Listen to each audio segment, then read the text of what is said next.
understanding and this way of working with the vagus is kind of crucial really for any practitioner. So this course is about the vagus nerve, and particularly in the context of what is known as the polyvagal theory, which was developed by Stephen Porges, who I'm going to be talking about.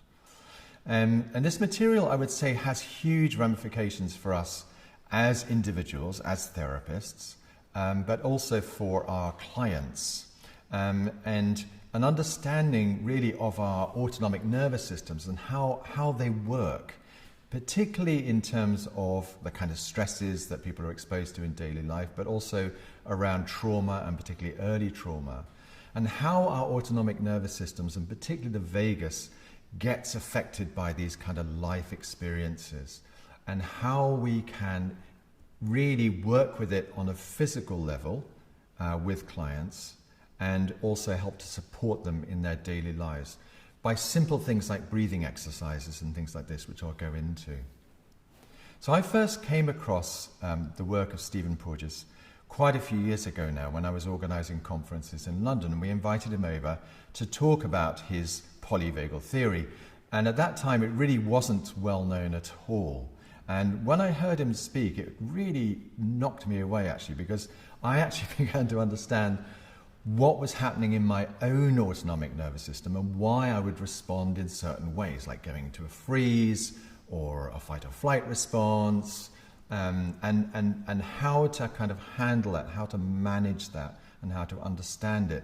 And really, when we bring this understanding to our clients and to our daily lives, it really helps us to separate out what is our nervous systems doing what they're supposed to do, which is really the autonomic nervous system helping us to survive. That's what it's all about. All that I'm going to be talking about really in terms of the vagus is around our ability to survive and our ability to socially connect, and I'll explain all that later. There's quite a few things that are going to affect the vagus and how it works efficiently, really. So what you'll see is there's lots of different books on the vagus and how to enhance the way that the vagus operates. We sometimes call that vagal tone. So vagal tone is sometimes measured by things like heart rate variability. Now, you can get very clever gadgets like these days on Apple Watches and things like that, which measure your heart rate variability. Heart rate variability, as I'll explain later, is a very good measure of vagal tone. And vagal tone, which is the healthy operation of the vagus in us, is one of the best measures of general health that there is. And it's used all over the world, in hospitals, in sport, in medicine. And really, so what we're trying to do with our clients is ascertain, well, what is going on with the vagus? And there's lots of things that can affect it. So on a physical level, because the vagus is so long, we'll look at a lot of the pathways of the vagus and how we can access that, particularly in manual therapy. But like any nerve in the body, it can be affected by nerve entrapment. And so because it's so long, so it exits the cranium from behind the ears, and it comes down the neck, and it goes under the clavicles and goes to the heart, and then goes down through the diaphragm to the gut. So it's a very long pathway. And there are various areas there where it might suffer from what we call nerve entrapment. Now, when we talk about nerve entrapment, it doesn't just mean that, you've got a nerve and it's trapped between two bones. It's much more complicated than that. So you can get things that might affect the various plexi and ganglion in the vagus. The vagus, obviously, like any nerve, is traveling through and embedded in fascia. So you can get kind of nerve entrapment in fascia, and that might restrict the blood supply to the vagus, for example. And there are key kind of areas that might occur. And so we're going to talk, and I'll do some practical demonstrations on how we can work that. So nerve entrapment is a big one. And then, of course, we can look at things like the relationship with the gut. Now, the vagus monitors inflammation in the gut, and it also controls it. And there's a very interesting symbiotic relationship between your microbiome in the gut and your vagus and the healthy operation of your vagus.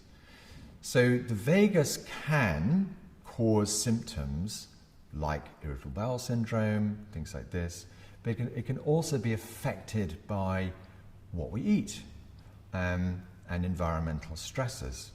So it's a complicated relationship, and in fact in the baby, when the baby is born, the development of the vagus is also dependent on exposure to healthy bacteria from the mum and the environment. So it's a complicated thing. So that's another influence on the vagus. We can also look at things like viruses and bacteria. Now this has become very interesting from the point of view of COVID, and one of the good things about COVID, you could say, is that actually people have started to research the vagus in terms of things like long COVID, because we know that in long COVID and things like ME and chronic fatigue syndrome, that the vagus is very much affected. And you can see that playing out in certain things which are common in those situations, like gut problems, tiredness, brain fog, which I'll go into later. So with bacteria, you also get it affected by things like Lyme's disease. And what seems to happen, like you might get with things like shingles, which is another condition that affects the nerves caused by a virus, the virus can attack various parts of the vagus nerve. So depending on what part is affected will also depend on the kind of symptoms. And then we also know that the vagus is affected by emotional stress, our social situation, which I'll go into, so things like loneliness, lack of social connection, which had happened a lot in the pandemic, really affected people's vagus big time. So we can see really how that might have affected our general health through the pandemic. So the other thing that affects the vagus big time is trauma. And again, we'll talk about that later on. And the fact is that we don't necessarily know, when we're dealing with clients, what their trauma history is. And often they won't tell us. I mean, it's a sad fact that for many women, for example, who have undergone some sort of sexual trauma of some kind, they often won't discuss it with their therapist. And also, we don't know about their early trauma, and perhaps the client might not even know about it themselves. So, but trauma has a very, very big effect on not only the development of the vagus, but it also kind of sets up patterns within our nervous system, and particularly our autonomic nervous system. And the reason for that is because in the early days of our life, even before we're born, in the womb you could say, and particularly around the first year of life, our nervous systems are geared up for survival. So those imprints around survival and the autonomic nervous system kind of get wired in very, very early. And the other thing in terms of the vagus, which we'll see, is really the new vagus is really to do with relationship. And I'll explain why that is. But again, when you look at early experience, the fact is that we are kind of born really a little bit too early for our gestational age. So what it means is our autonomic nervous systems are kind of geared to relationship from a very, very young age in terms of survival. So unlike many other mammals, we kind of have this difficult relationship between survival and relationship. And that plays out, later in life. We can see that playing out when we have a breakup or we lose our job or something like this. It can be very, very traumatic for us. And it really affects our vagus, can affect our vagus quite adversely. So the polyvagal theory was developed by Stephen Porges, who's a biologist in America. And he got interested in why is it that in certain situations, particularly, for example, in cases of rape or sexual assault, women would go into a kind of freeze state. And when it came to trial, a judge, who's usually a man, would often say, well, why didn't you run away? Why didn't you move away?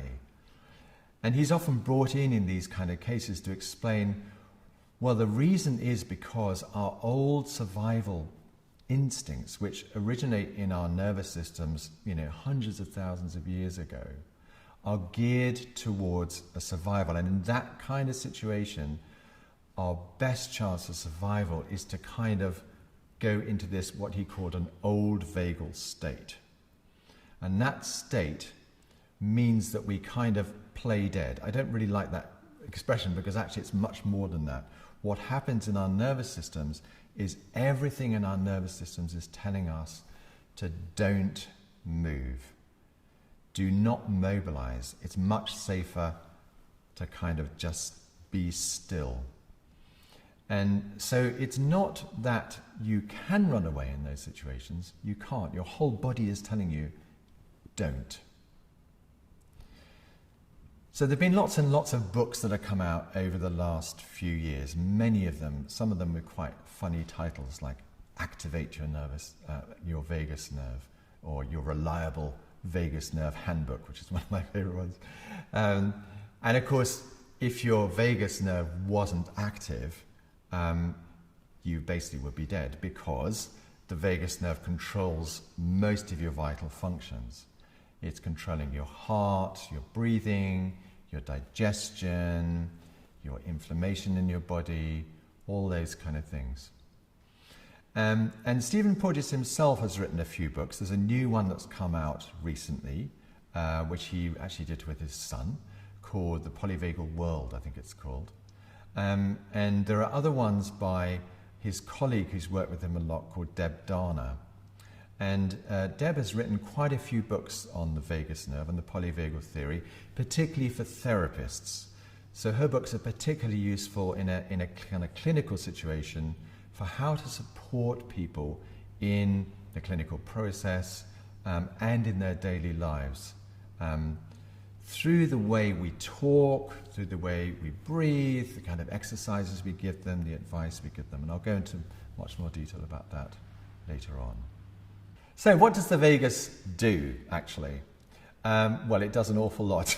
And one of the first things that it does is it regulates digestion. So, in a therapy session, we often notice that when they're relaxed, when a client's relaxed, their stomach starts gurgling away, and they might apologize for that. But that's the action of peristalsis in the gut, and that's the action of the vagus. Now, the vagus, in terms of the gut, innervates all those organs like your liver, your kidneys, your small intestine, your pancreas, your stomach, and part also of your large intestine.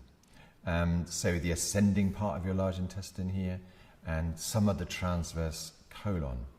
And then the rest of the descending colon and the rectum, etc., are controlled more by the lower parasympathetic branches, which I'll explain later. So digestion is a big thing, and I mentioned also inflammation in the gut. It regulates inflammation, but it's also very, very sensitive to it, which is why we know that there is a relationship, for example, between inflammation in the gut and things like psychological problems or emotional problems like this. So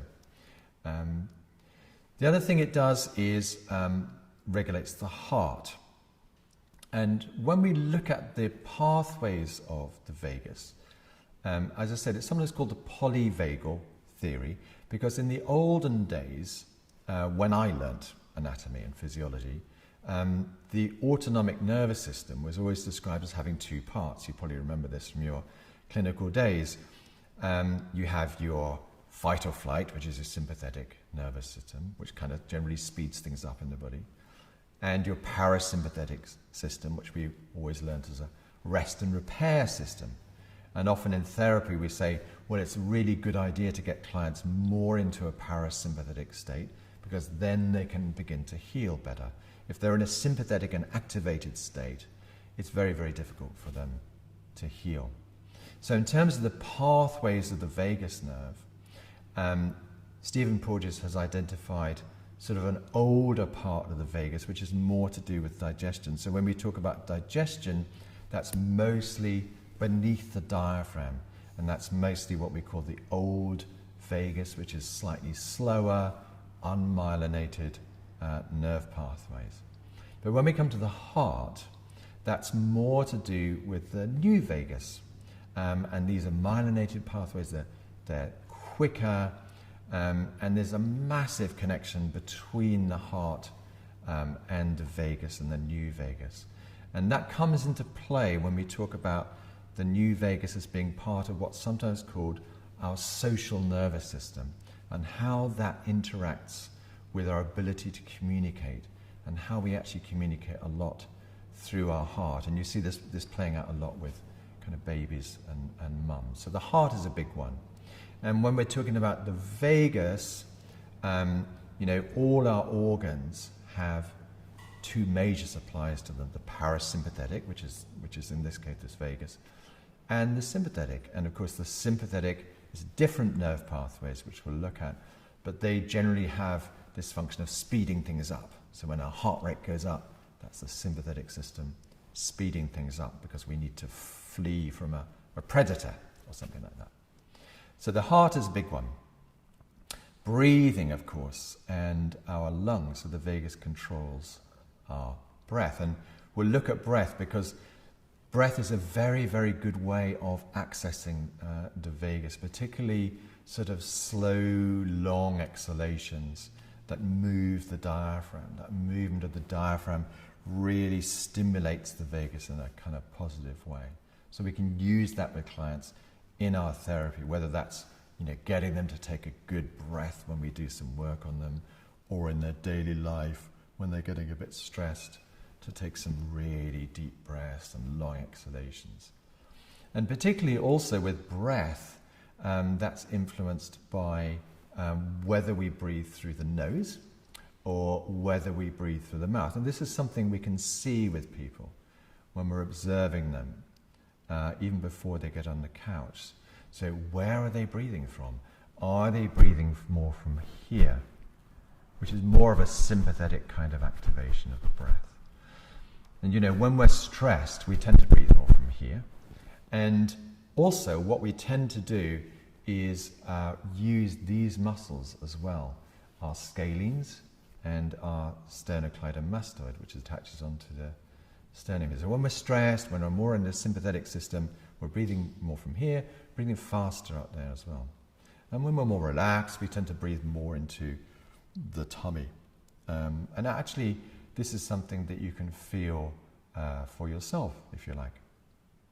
So one simple exercise you can do to explore this really is if you were to put your hand on your chest and another one on your belly, and just do a few good breaths just through your nose. So you're breathing through your nose in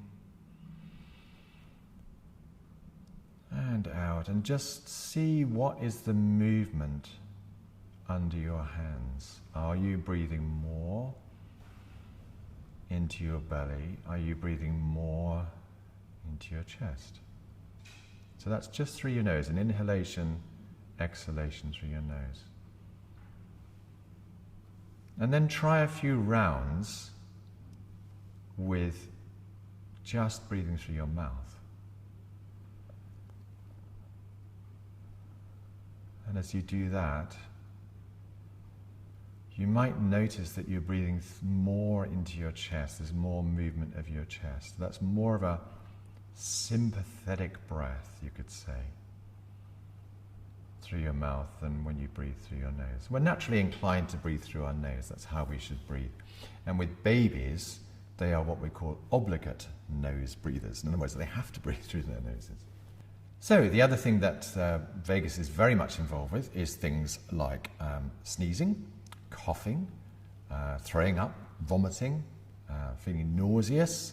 And of course, those are things that people often get with things like migraines. So that's one thing we can ask our clients. If they say they've got migraines or headaches, well, do you have nausea with it? Do you throw up? Do you feel sick? And if they do, that's definitely the case that the vagus is involved, and we can do some therapeutic work with that. The vagus is also involved with things like the lymphatic system. It helps to stimulate the lymphatic flow, for example. So the vagus is also very much involved with things like stress and anxiety, and you could say even depression, and also has a big effect on our immune system generally. And we'll look at all those things shortly and how to work with them. So I'd just like to give you a very brief overview of the autonomic nervous system and the polyvagal theory, which is really, really fascinating. When I first heard about this, I was absolutely astounded how useful this was in all walks of life, whether that's in therapy or education or dealing with our partners or our families. So the idea of this is really rooted in biology, and it's rooted in evolution. And that's the very interesting thing about this, that our nervous systems have an evolutionary quality to them, but also a hierarchical quality to them. In other words, our nervous systems have developed over thousands and thousands and thousands of years in order to help us survive.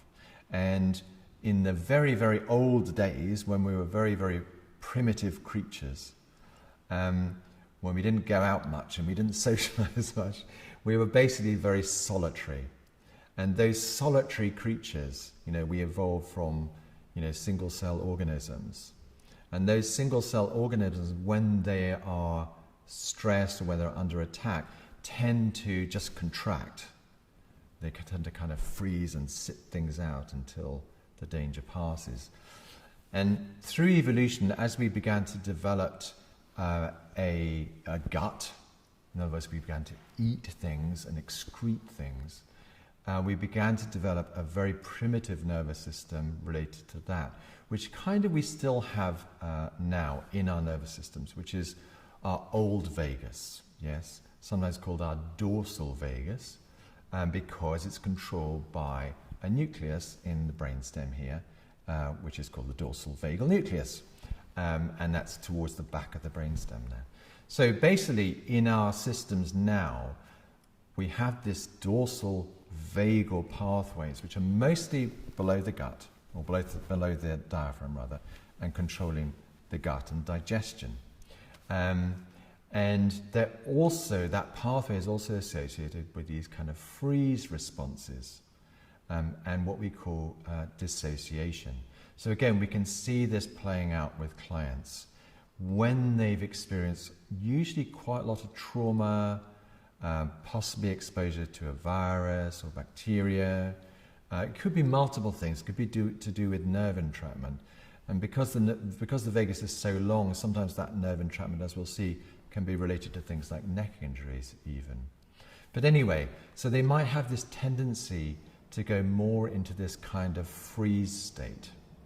Now, in that kind of freeze state, what tends to happen is that you tend to get things like poor social engagement, a kind of sense that you don't really feel anything. So you might have some clients and you ask them, well, did you feel that when I was working at your feet? And they say, no, I can't, I don't really feel that at all. So they might have also what we call dissociation, which is associated with that. Now, dissociation is a very interesting state. It's a state of, again, around survival. It's a state when we're in a trauma situation where we don't want to feel anything. If you imagine the poor animal that's cornered by a lion, and it's about to be eaten or it's about to be attacked, there's all kinds of things that flood through that animal's system which make it not feel anything. So, for example, you have an area deep in your brain behind your temporal lobes, and it's called your insular cortex. And your insular cortex is all to do with feeling the body. And basically that shuts down in those kind of old vagal states, dissociative states. So from my perspective, I knew that state very well. When I was quite young, I didn't really feel anything. And I realized actually I was quite a lot of the time in that kind of old vagal dissociated states. So we can work with clients very, very gently, and I'll explain that how we do that to kind of encourage them slowly out of that state. So that, in terms of evolution, is kind of like our most primitive state, you could say, in terms of our autonomic nervous system. And through evolution, as we began to have to fight for our food or get away from danger, what we call our sympathetic nervous system began to evolve. And that's different nerve pathways. So that's all to do with mobilization, getting away from danger. And so that's to do with speeding up your heart, getting more blood to your extremities, making your mind more active, your eyes wider, all those kind of things that we can see sometimes in clients, and our breathing faster. So that sympathetic or fight or flight response is really controlled by your sympathetic chain, and it also goes along with releasing a lot of things into your bloodstream, like adrenaline, cortisol, all those kind of stress hormones that we know. And it's designed in our nervous system to be a very short-term response to danger. And unfortunately, nowadays, there's a lot of clients who are kind of stuck in that sympathetic state, and it almost becomes normal for them. And there's lots of reasons why that might be. Sometimes, our experience of early life, maybe before we're born or around the first year, can be quite stressful. If a mum is quite stressed, for example, we can get used to those kind of stress levels in our body. But beyond that, our general lifestyle that we have now is kind of not really suited for rest and repair. We have so much input, and there's, even things like fast image changes. So when we're driving our car, there's a lot of fast image changes when we're watching TV or video games. Those fast image changes stimulate areas of our brain like our amygdala. So you probably know that the amygdala has a lot to do with kind of fear responses, and very much linked in with your sympathetic nervous system, but it stimulates it. And it can stimulate it even without us knowing it. So this is probably why you get things like road rage, people driving their cars again, all these rapid image changes. They can't move, so they can't dissipate that sympathetic charge, and their sympathetic system gets more and more and more active until there has to be some sort of discharge, and something sort of hits someone or, gets angry and things like this. So things like anger, upset, emotion, we can see this playing out with our clients. When you're looking at them, and they tend to be breathing faster, they tend to be more emotional, they tend to speed up, and so faster hand gestures, faster speech. All these kind of things are a symptom of an overactive sympathetic system. Also, they might say, I try to go to sleep at night and my mind is just racing. So again, that kind of fast, active mind is a symptom of that. And also we can see that when we put our hands, if you're a manual therapist, you can tell that in the muscle tone in various parts of their body. And you can also see it in their nervous systems, which I'll show you a bit later on. So the sympathetic nervous system developed later in our evolution. And again, it was around survival. And you could say that the new vagus, which has kind of different pathways to it and is more complicated, developed because we had to learn to cooperate with each other. We had to learn to work with each other in groups or tribes in order to survive. So the new vagus, which is sometimes called the ventral vagus, and it's called the ventral vagus because the nucleus that controls it, which links in with a lot of other cranial nerves, is slightly in front of the dorsal vagal nucleus in your brainstem back here. So the new vagus is sometimes called the social engagement system. This is what Stephen Porges calls it, because it's all around how do we cooperate, how do we work with each other, how do we engage socially with each other. So as I said, it works in conjunction, the vagus in this case works in conjunction with different cranial nerves, particularly the facial nerve, which is all to do with facial expression. Of course, we use that different aspects of facial expression to communicate. And it's quite interesting, isn't it? Even with our technology these days, and you see people on the phone, they're still using gesture and they're still using facial expressions, even though someone can't actually see them on the other end of the phone. So this is built into our neurology to use this expression. And the facial nerve really innervates, a lot around the upper part of the face here and around the ears. So the vagus works in conjunction with that nerve particularly. The other one it works in conjunction with is the trigeminal nerve. And the trigeminal nerve is all to do with the jaw and the mouth. And so that's all to do, with the movement of the jaw and eating and digestion and things like that. Also to do with the throat, what we call the glossopharyngeal nerve, which is to do with the back of the tongue and swallowing and the throat. And then the other one is to do with head movement. So it works with your accessory nerve, which is another of your cranial nerves. And that's to do with orientation, so we can look around, see where we are, see who's around. So you could say that the new vagus is kind of like should be our default way of operating in the world. It's a relational way of working in the world. And it also has then a big impact on our heart. So this is why I mentioned before the measurement of the heart and the heart rate variability is a very, very good measure of an efficient and healthy vagus and vagal tone.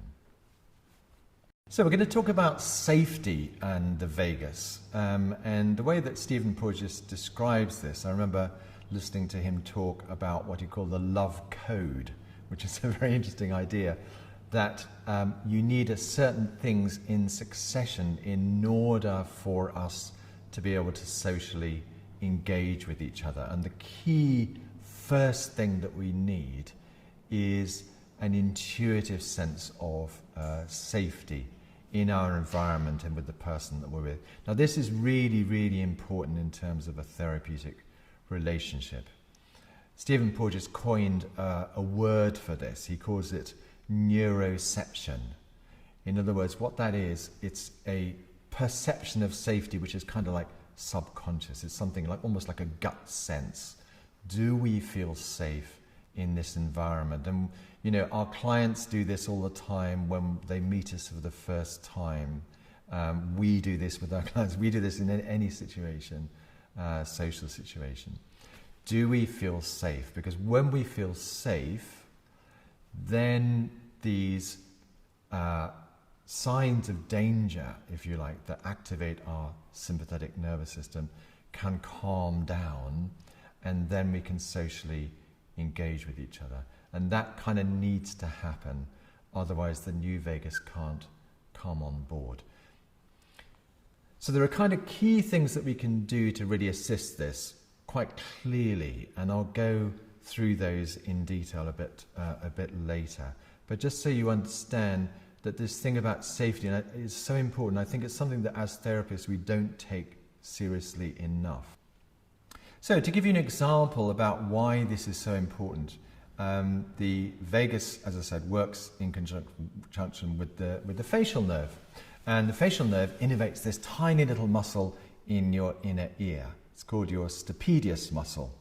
And what it does, it kind of comes online in order to suppress external noise so we can socially engage. I mean, you will have had this happen many times at parties or in a noisy environment. You're trying to talk to someone and you're trying to listen to someone.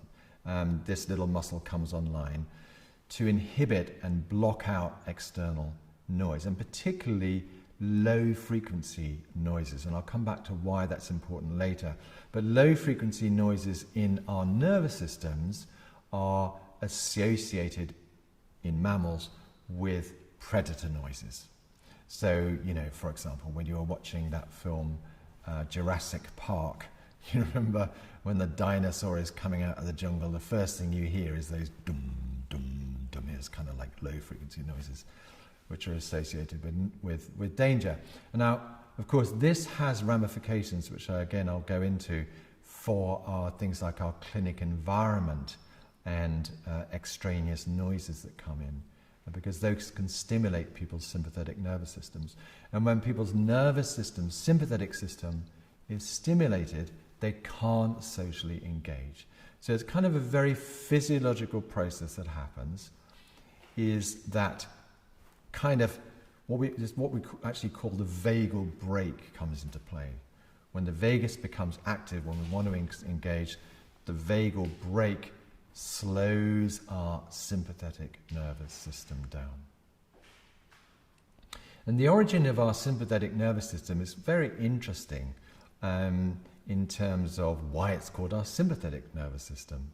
In the old days, when we had our first anatomists start to look at bodies and cut them up and things like that, they noticed that the sympathetic nervous system was this kind of chain. You've probably seen it, and I'll show you a picture of it later, but it's a very fine chain that goes down either side of the spinal cord, linking up with all the spinal nerves going to various organs and things like that, and then coming right down at the sacrum and meeting at this ganglion. But anyway, it's got these kind of junctions, these ganglia and plexi and things like that.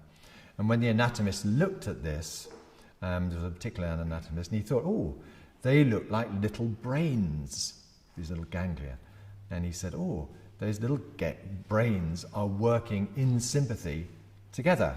So that's why it was called the sympathetic nervous system, and why the parasympathetic is called the parasympathetic, because it slows down your sympathetic nervous system, which is what the vagus does in this situation. So as therapists, it's really important that we understand this thing about safety and how it's kind of, as Stephen Porges said, it's like a code. In other words, that sense of safety has to be felt at an intuitive level with the client, with you as a practitioner first, before you can go into a kind of useful therapeutic process, because that useful therapeutic process has to engage our new vagus to be effective. So one of the things that's really important in terms of safety for us as therapists, I think we often forget that we have our clients often in a very vulnerable situation. You know, they're lying down, immobilized on a couch, and we are usually doing something to them, some sort of manual therapy. So essentially they are quite in a vulnerable position. So it's very much incumbent on us to create this sense of safety. And as I say, we can do that in certain ways, because if they don't feel safe, it's unlikely that we're going to get a very good therapeutic outcome. And the other thing just to bear in mind is that a lot of people will say that something is okay when it's not. So for example, you might ask to work around their neck or their pelvis or whatever it is, and they might say, yes, it's fine, but their body is saying something else. So when you're working with people, also we're trying to judge as therapists, do they really feel safe? Do their bodies feel safe when we're working with them? That's really kind of key. So the other thing about safety is that you can have an external sense of safety, which we talked about, but there's also an internal sense of safety.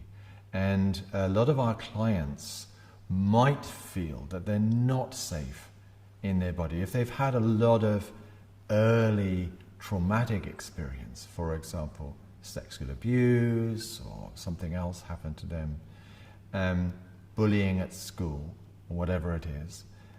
They might get a sense of their body not being a safe place to inhabit.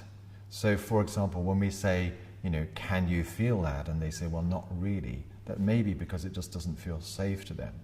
And some people will feel safe in some part of their body, but maybe not others. So I've got one client, for example, who, you know, I can work with, but I can really only work around her feet. because that's the safe place for her. So Bessel van der Kolk said that traumatized people chronically feel unsafe inside their bodies. And he says their past is alive in the form of a gnawing discomfort. Their bodies are constantly bombarded by visceral warning signs. In an attempt to control these processes, they often become expert at ignoring their gut feelings and in numbing awareness of what is playing out inside, and they learn to hide from themselves. So this kind of feeling of numbness, again, when we're working with clients who are kind of more stuck in their old vagus, in that kind of shutdown situation, we have to be very careful, because as they begin to move out of that, they will go more into their sympathetic. As we said, this is the way our autonomic nervous systems work is hierarchical. So in other words, when we look at it from the way that it works is, as I said there, our social nervous system is the norm. If that doesn't work, we go into our sympathetic system and get angry and agitated. If that doesn't work, we go into our kind of shutdown old vagus. So as we come out of that old vagus, then we go into the sympathetic, and people can get quite agitated or angry. So how we do that is very careful, and I'll explain that later on. But the key thing around all this is safety, because if we don't create that safety, this process is not going to happen. Great, so on a practical level, how can we increase a sense of safety with our clients?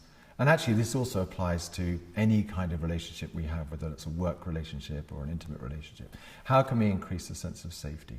So when it comes to clients, there are kind of key things. So one of the things that I like to do is find something which is relational, which inspires trust in you. So as I said, they might have looked you up on the internet, on YouTube, whatever it is, to get a sense of you, to see if they can trust you. One of the ways that we do that socially is to find a common experience that we've shared. So this can be very useful with a client. And it doesn't really matter what that common experience is. You know, you might have been on holiday to Switzerland, or you might have a motorhome, you know, or you might like walking in the Alps, or whatever it is. Just something in common that place you've been to, or an interest that you share, or a hobby that you share. I always try and do that in the first few minutes of meeting a new client. So, because once people share that common experience, they immediately settle into a relational trust. That's very important. So how we talk to someone when we are taking a case history. Again, it's not something we really think about so much as practitioners, but it's very, very important. So what eye contact we make, and which eye we use when we're listening to someone. Are we face onto them when they talk? Have we got a desk between them and us? How do we use our body language? So all these things are really kind of key, really. So it's all to do with active listening. What I like to do when I see a client for the first time is really kind of engage with them. So I use quite a lot of eye contact. What you'll notice is probably you'll tend to use your more receptive eye, and you'll be looking at them. Usually I use my left eye to their left eye when they're talking, because I find that more receptive. So you can play with that a little bit. Also with your body language, the way you have your shoulders. So if I was to sit like this, for example, when someone's talking to me, that's a very deflective pose. Anything they say is coming into me, but I'm deflecting, and you probably feel that I'm not at all interested. Whereas opposed to this, if I use that kind of posture, that's a more kind of a dominant posture there, less receptive, I would say. So how we sit, I usually like not to sit straight onto someone. not too close, not too far. You kind of get a sense of what's safe for someone. So when we're taking notes, when we're meeting someone, particularly for the first time, I think it's quite nice not to have your notes and be looking down and writing while they're talking, because often you'll miss something in their expression. And what we're looking for often is, some reaction. They might be talking about how they had, a car accident, and they say, oh, it was fine, but actually their facial expression will be different when they're talking about it. There'll be some emotional response. So really good to have good eye contact. But also the other thing is, when we break eye contact and look down maybe at our notes, Stephen Porges refers to this as biological rudeness. So the person who's talking will often interpret that, even unconsciously, as that you're not listening, you're not interested. So it's best to, I think, to maintain eye contact, to have this active listening, and maybe write your notes later rather than kind of keep looking down and writing. So the other thing is simple really. It's around, are we really interested in what they say? Can we have compassion for their predicament and what they're talking about? There was a doctor, a lovely doctor, he used to say that the best way to care for your clients is to care for your clients, which is a simple thing, but it's kind of true. So a genuine sense of compassion, and that for us is more likely to arise when we as practitioners are in our kind of more new vagal state. So we can do that, we can work on that ourselves. In order for people to feel safe, it's really also useful to clearly explain what you're going to do. Explain where the toilets are, give them a glass of water, whatever it is, but clearly explain, okay, so now what I would like to do is we'll put you down on the couch and I'm going to start here, maybe start at your neck or wherever you're going to do, then we'll turn you over, then I'm going to do a bit of work on your legs, and then we'll get you up and we'll have a chat. So it's very contained and clear. Because if people don't know what's going to happen, their nervous systems will be on active alert.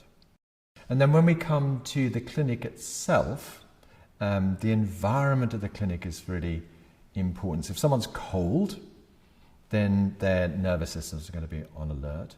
If there's bright lights, above them, fluorescent lights, for example, that's going to stimulate their optic nerve and their amygdala and things like that, which is not good. We want to avoid external, extraneous noises, and particularly low frequency noises. So if you've got, generator on or an air conditioner on in the background or a lot of traffic noise, that's not that great, or sudden noises. Those kind of things we try and minimize.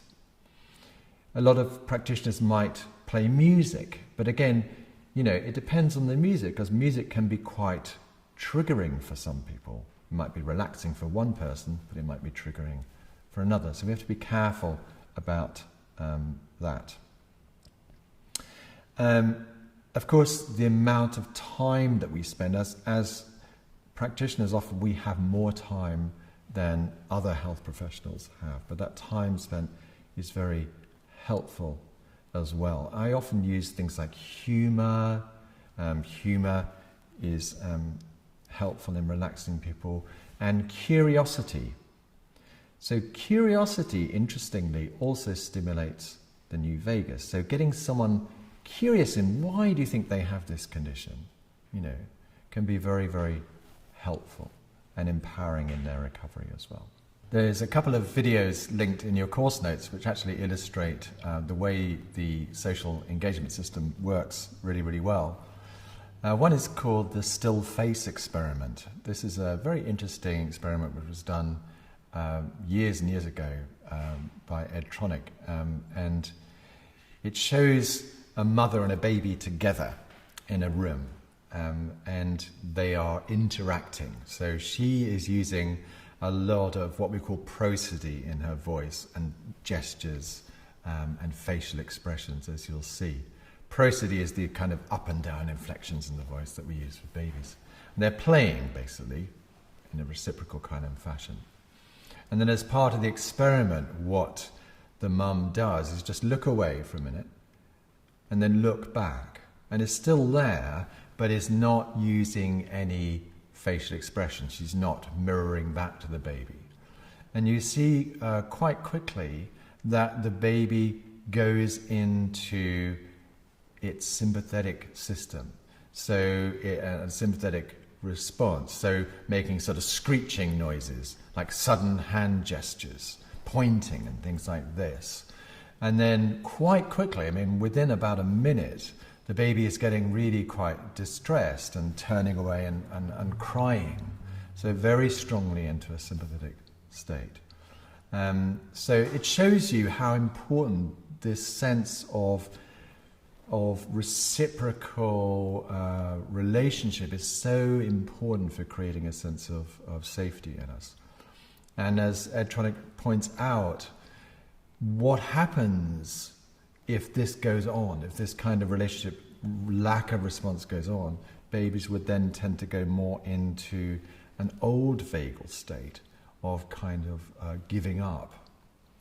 And unfortunately, that kind of response is sometimes even nurtured in some sort of baby programs.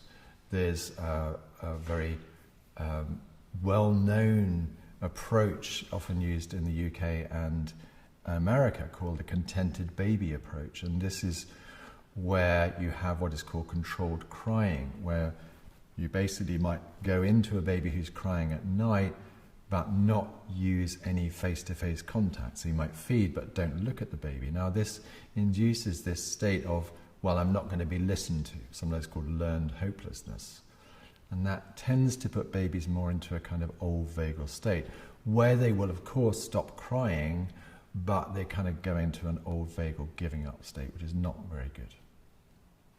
The other video you'll see linked there is actually very humorous, and it shows how a very similar thing happens also with us as adults, where there's someone pretending to be blind in a park and staring at someone but without any kind of facial expression at all. And it very, very quickly puts people into a defensive state and a sympathetic state, where they get angry and activated. So that's another humorous one that you can look at as well.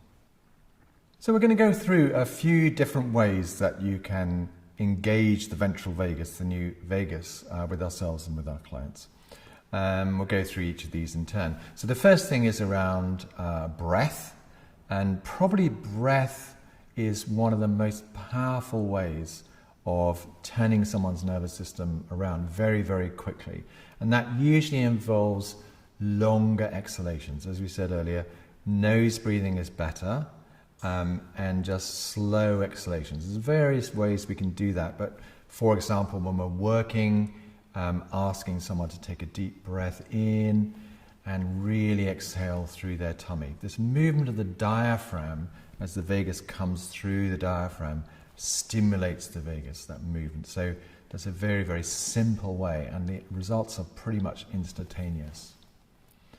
There's also a very, very good book come out recently on breath. It's actually just called Breath, the book, by James Nestor, and highly recommended also for clients as well, which goes into this in more detail.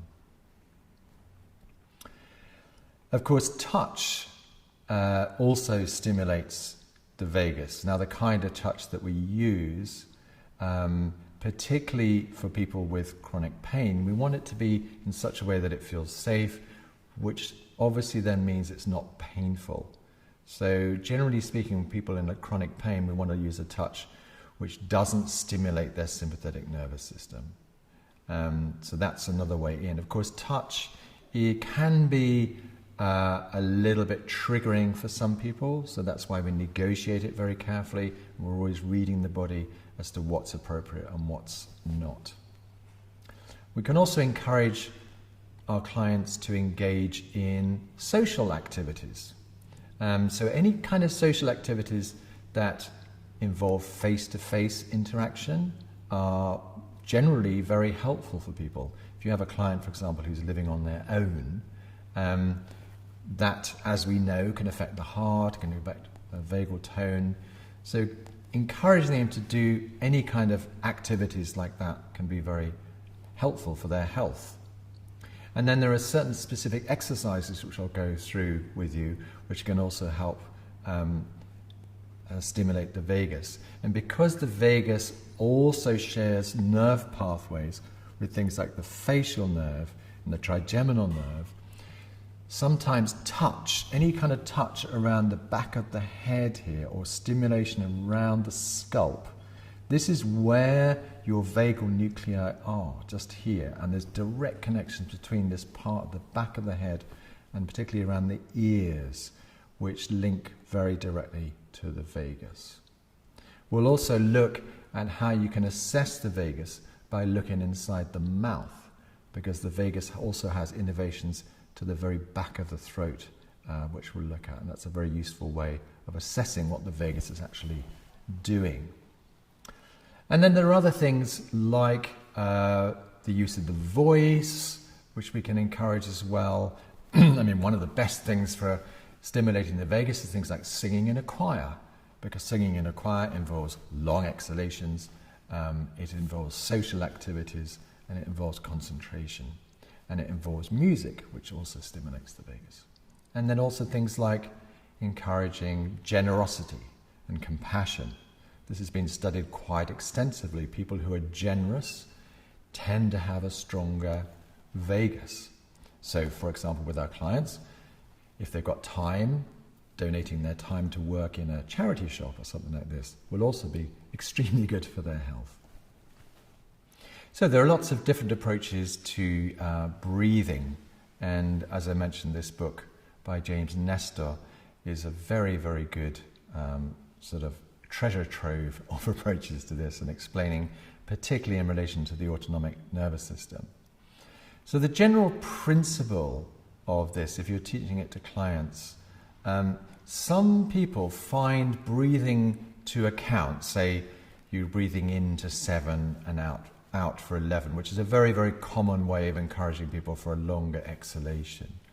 But when some people, when they count, that actually is too stressful for them. So there are breathing techniques which do this. For example, box breathing, where again involves counting. So you might breathe in for a count of 4, hold for 4, breathe out for 4 and hold for 4. That's called box breathing. Some people vary that a bit, where you're breathing in for 4, holding for 4, exhaling for 6 and holding for 2, for example. So there's lots of variation on that. The 7-11 breathing is a classic one, where you're breathing in, again, remember, using the nose. And when you're getting people to breathe, you're asking them to breathe deep into their tummy. And as they exhale, slower to the count of 11. So there's lots of different techniques like this. There's also nostril breathing, alternate nostril breathing. And again, that has different effects on the vagus. So you probably know that during the course of the day, we predominantly breathe through one side of our nostrils. So for a few hours we'll breathe, say, through the left, and then it'll shift to the right for a few hours, and then it'll go back. So it's that we can encourage the stimulation of the vagus through alternate nostril breathing, which again James Nestor describes in his book. There's also many ways of stimulating the vagus that Wim Hof goes into, if you're a fan of Wim Hof, and I'll talk about his work a bit later as well. There's some now very good technology out there for not only measuring your heart rate variability and your vagus, but also for encouraging more interaction, more consciousness and awareness around what your vagus is doing. So the organization called the Heart Math Institute, very interesting devices that they have, both for clients and for professionals. So one of the devices they have, for example, is something you link with your smartphone or your iPad, whatever it is. And it has a little clip on it that clips on your ear, and that measures your heart rate variability, and it comes up as a graph, and it also helps you regulate your own nervous system as well, because you can actually see what it's doing in real time, and you can coordinate that with your breath. So that's very useful. They also do a device for professionals, which is a similar thing, which creates links to your laptop, where you can measure your client's heart rate variability fairly inexpensively, and it takes about a minute to do it, so very, very quick. And as we said before, heart rate variability, or HRV, is one of the best predictors of general health that there is, and it also will give you an indication about, what effect your therapy is having on their vagus. So the other way of stimulating the vagus, which is very helpful for clients and ourselves, is from Stanley Rosenberg's book on the vagus, which is a really excellent book. I think if there's one book that is clear for clients about explaining how the autonomic nervous system works and how to regulate it, Stanley Rosenberg's book is one of the best. So his basic exercise, which is very, very simple, involves a client either lying down, or they can do it sitting up, and just interlacing your hands like this and just putting them behind your head. Now, as you do that, you're automatically holding your brainstem, holding your dorsal and ventral vagal nuclei there, and you're putting a bit of stimulus through your back of your head around the occiput and the skull, and that is automatically stimulating your vagus. So what you get them to do is just hold that for a bit, and then without turning their head, just move their eyes to the right. So look to the right as far as they can go comfortably. And what they're waiting for is to have an autonomic response. So that might be a sigh, a yawn, a deep breath. So for me, it's a yawn. I want you to do that, and then coming back to the center. So that could take, 30, 60 seconds or something like that. And then look to the left. And again, you're waiting for that. So that autonomic response is a sign that you're stimulating the vagus. So as I do that, again, I wanted to yawn. As we do that, and then come back to the middle. And you can do that a few times. So then to the right, and just holding that until you get an autonomic response. So that's Stanley Rosenberg's basic exercise, and I teach that a lot to clients. They find it very useful. It's very kind of calming. So I mentioned Wim Hof, those of you who are familiar with him, the Iceman, and his exercises are incredibly powerful. So you probably know that his thing is immersion in cold water, ice water, and there's a lot of trend for that, cold water swimming as well, which really has a very powerful effect on the vagus and stimulates it for various reasons. But he also does a lot of different kind of breath work, which is outlined in James Nestor's book. The other thing is that you can do a sort of slightly easier version of this for clients in terms of exposure to cold water that stimulates the vagus. So one thing is splashing cold water on the face does that. Gargling with cold water as well, particularly cold water that goes onto the back of the tongue will stimulate the vagus, because you've got innervations there directly at the vagus. For me, I actually think eating ice cream is also just a good way, because you're also stimulating the vagus there with the cold, if you like ice cream.